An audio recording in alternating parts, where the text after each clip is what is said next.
ప్రభువు యేసుక్రీస్తు నామమున మీ అందరికీ శుభాభివందనాలు. అనుదిన ఆత్మీయ ఆహారము అనే ఈ కార్యక్రమానికి మీ అందరినీ ప్రేమపూర్వకంగా బెరక చర్చ్ తరపు నుండి ఆహ్వానిస్తున్నాను. ప్రియమైన దేవుని బిడ్డలారా, అందరూ బాగున్నారా?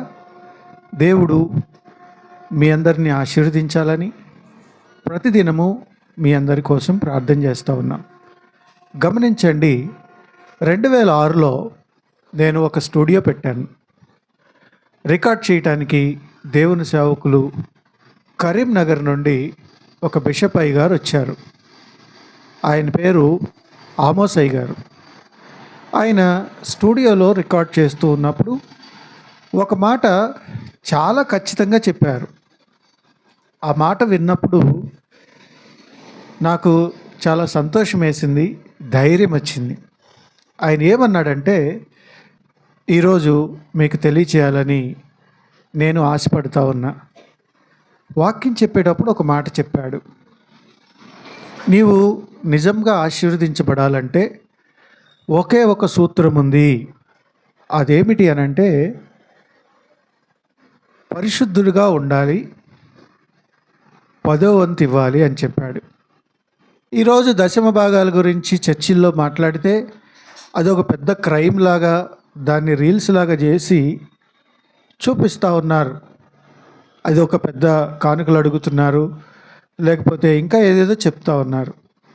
గమనించండి, బైబిల్ చెప్తుంది, దేవుడు మనకు ఆయుష్ ఇచ్చాడు, దేవుడు మనకు జన్మనిచ్చాడు, రక్షణ ఇచ్చాడు.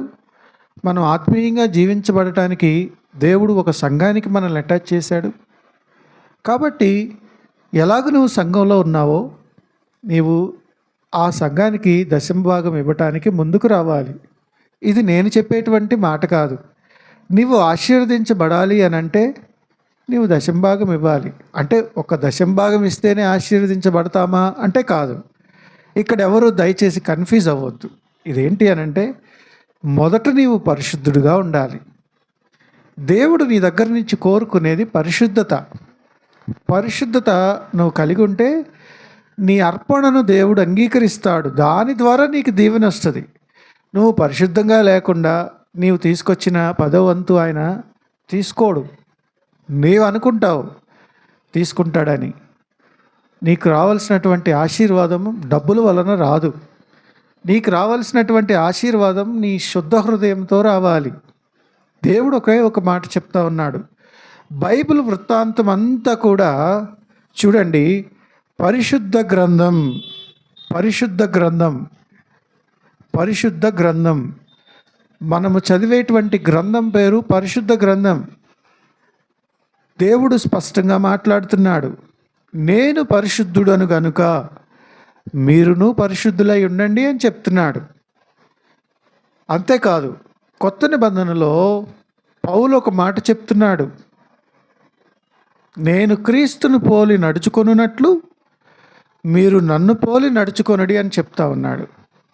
ప్రియమైన దేవుని బిడ్డలారా, విశ్వాసిగా పిలువబడేటువంటి నీవు అనేక కార్యాలు నీ ఫ్యామిలీలో, నీ హృదయంలో, నీ జీవితంలో, నీవు పనిచేసే చోట దేవుడు నిన్ను చాలాసార్లు కాపాడాడు. ఇప్పటికే దేవుని యొక్క ప్రధాన అంశం పరిశుద్ధత. He needs the holiness because he is the Holi.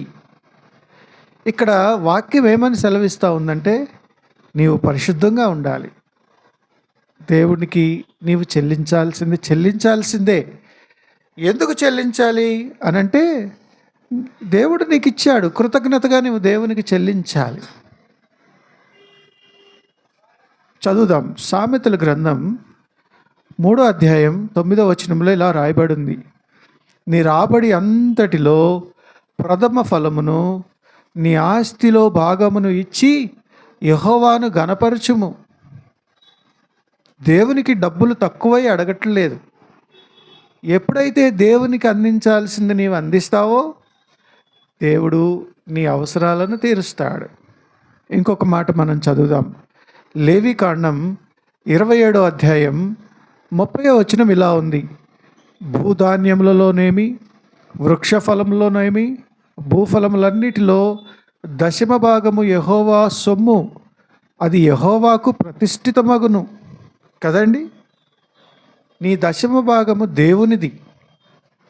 నేనేమని చెప్తున్నానంటే, నీవు ఏ చర్చ్ కన్నా వెళ్ళు, నీ దశమ భాగాన్ని ఆ చర్చిలో ఇవ్వు. ఎందుకో తెలుసా? అది నీది కాదు, దేవుని వాక్యం చెప్తా ఉంది. నీ దశమ భాగం అంటే నీకు వచ్చే జీతంలో 10వ వంతు దేవునికి ఇవ్వు. మరి కొంతమంది అంటే ఈ గ్రంథం రాయబడినప్పుడు కొన్ని పల్లెటూరుల్లో గమనిస్తే వారు ధాన్యాన్ని పండిస్తారు, కొంతమంది కూరగాయలు పండిస్తారు. వాటిల్లో ప్రథమ ఫలాన్ని తీసుకొచ్చి దేవుని సన్నిధికి ఇవ్వు. నీవు ఖచ్చితంగా మేలు పొందుతావు. ఇది వాక్యం సెలవిస్తూ ఉంది. నేను ఉద్యోగం చేసేటప్పుడు మొట్టమొదటిగా నాకు జాబ్ వచ్చిన కొత్తలో నా జీతం 10,000 రూపాయలు.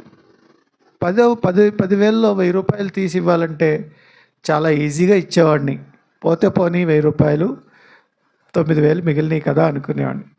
తర్వాత నా జీతం పెరిగే కొద్దీ నాకు ఇవ్వాలంటే మనసు వచ్చేది కాదు. వామ్మో, నా డబ్బులు ఏమైపోతున్నాయో, ఈ పాస్టర్ గారు ఎలా వాడుకుంటున్నాడో, ఈ చర్చిలో ఈ చైర్లేంది మురిగ్గానే ఉన్నాయి, ఈ మైక్ ఏంది ఇంకా పని చేయట్లేదు, మేము ఇచ్చే దశమ భాగాలన్నీ ఎటుపోతున్నాయి అనిపించేది నాకు. ప్రేమైన దేవుని బిడ్డలారా, you should not think about that. అది దేవునిది. ఇచ్చిన తర్వాత ఏం జరుగుతుంది అనేది దేవుడు చూసుకుంటాడు. కాబట్టి జాగ్రత్తగా గమనించండి. ఆ తర్వాత కొన్ని రోజులు నా జీతం పెరిగింది. నేను కష్టపడి చేసిన దాంట్లో 10వ వంతు ఇవ్వటం మానేశా. ఆ తర్వాత నాకు కష్టం వచ్చింది, అప్పులైనాయి, బాధపడ్డా. చాలా రోజుల తర్వాత నేను గ్రహించా, ఏంటి ప్రాబ్లం, నా జీతం ఎక్కువ వస్తుంది, ఐఎమ్ వెరీ హ్యాపీ అనుకుంటే ఎందుకు నాకు ఈ ఫైనాన్షియల్ క్రైసిస్ వచ్చిందని ప్రార్థన చేసినప్పుడు దేవుడు తెలియజేశాడు, వెర్ ఇస్ యువర్ టైత్ అని అడిగాడు. అప్పటి నుంచి నేను దేవునికి ఇవ్వటం మొదలుపెట్టా.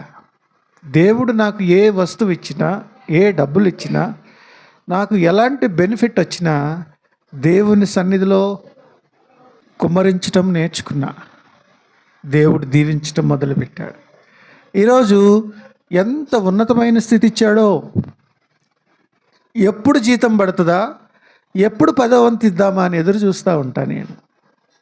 నేను అడిగిన ప్రతిసారి నా దేవుడు ఎన్నడూ నాకు తక్కువ చేయలేదు. ప్రేమైన దేవుని బిడ్డలారా, మీరు దయచేసి అపార్థం చేసుకోవద్దు. This message is not for the collection of the money. This message has to be a way to bless you.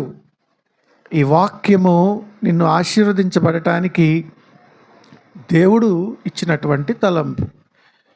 కాబట్టి ప్రియమైన దేవుని బిడ్డలారా, దేవుని దగ్గర మనం నమ్మకంగా ఉందాం. మన దేవునికి ఇచ్చిన దాంట్లో దేవునికి మనం ప్రతిష్ఠించాల్సిన అవసరం ఉంది. అది దేవుని కోసం కాదు, మన కోసం. మనం ఆశీర్వదించబడాలంటే దేవునికి మనము దశమ భాగమే కాదు, మన ప్రథమ ఫలం. వీటన్నిటికీ మించి ఆయన కోరుకుంటున్నది మన పరిశుద్ధత. కాబట్టి ప్రతిదినము మన శుద్ధ హృదయాన్ని తయారు చేసుకోవాలి. దేవుని ఎదుట మనం పరిశుద్ధులుగా, తలంపులుగా, దేవుని సన్నిధిలో పరిశుద్ధులుగా మనం ఉండటానికి ఇష్టపడాలి. ఏదైనా మలినం ఉంటే దేవుని సన్నిధికి వచ్చి, ప్రభువా, ఈ విషయంలో నేను తప్పిపోయాను, దయతో నన్ను క్షమించయ్యా అని అడగాలి. అటువంటి గొప్ప కృప దేవుడు మనందరికీ దయచేసి ఆశీర్వదించి కాపాడునుగాక. ఆమేన్. తలలు వంచండి, ప్రార్థన చేద్దాం. పరిశుద్ధుడా, ప్రేమ కలిగిన తండ్రి, గొప్ప దేవా, నీ పాదాలకు వందనాలు. ఈ వాక్యం వింటున్న నీ బిడ్డలందరితో మీరు తోడుగా ఉండండి. అనుదిన ఆత్మీయ ఆహారము అనే ఈ కార్యక్రమం ద్వారా అనేక మందికి దేవుని వాక్యాన్ని అందించడానికి, ప్రతిదినము వారితో మాట్లాడడానికి నువ్వు చూపించిన గొప్ప కృపకై వందనాలు. ప్రభా, మా ఆశీర్వాదం నీ చేతిలో ఉంది. దేవా, నీ కృప దయచేయండి, నీ సన్నిధి దయచేయండి. ఈ వాక్యం వింటున్న నీ బిడ్డలందరూ బహుగా ఆశీర్వదించబడటానికి సహాయం చేయండి. వారి సంపాదనలో నీకు దశమ భాగం ఇవ్వటానికి సహాయం చేయండి. వారి ప్రథమ ఫలాన్ని నీకు ఇవ్వటానికి సహాయం చేయండి. తద్వారా వారికి అందరికీ రావాల్సినటువంటి మేలు దయచేయండి. అంతేకాదు, మొదటిగా వారిని పరిశుద్ధులుగా తీర్చండి. నాయనా, పౌలు చెప్పినట్లు, క్రీస్తును పోలి నేను నడుచుకొనున్నట్లు మీరు నన్ను పోలి నడుచుకొనిడి అని చెప్పాడు. ఈ కృప మెండుగా దయచేయమని, ప్రతి ఒక్కరితో మీరే తోడుగా ఉండి నడిపించి ఈ దినమంతా కాపాడమని యేసయ్య పరిశుద్ధ నామమున ప్రార్థన చేసి వేడుకొంచున్నాం తండ్రి. ఆమేన్. ఇప్పుడు మన తండ్రి అయిన దేవుని ప్రేమ, కుమారుని సహవాసము, పరిశుద్ధాత్మ తోడు సదాకాలం మనకు తోడుగా ఉండి నడిపించి ఆశీర్వదించి కాపాడునుగాక. ఆమేన్. ప్రియమైన దేవుని బిడ్డలారా, ఈ వాక్యం మీకు నచ్చినట్లయితే అనుదిన ఆత్మీయ ఆహారం అనే ఈ మా ఛానల్ను సబ్స్క్రైబ్ చేయండి. మీ ఫ్రెండ్స్ అందరికీ షేర్ చేయండి. అంతేకాదు, మీ ప్రార్థన అవసరతలు ఈ క్రింద చూపించినటువంటి నంబర్కు తెలియచేయండి. మీ అందరం మీకోసం ప్రార్థన చేస్తాం. దేవుడు మిమ్మల్ని ఆశీర్వదించి కాపాడునుగాక. ఆమేన్.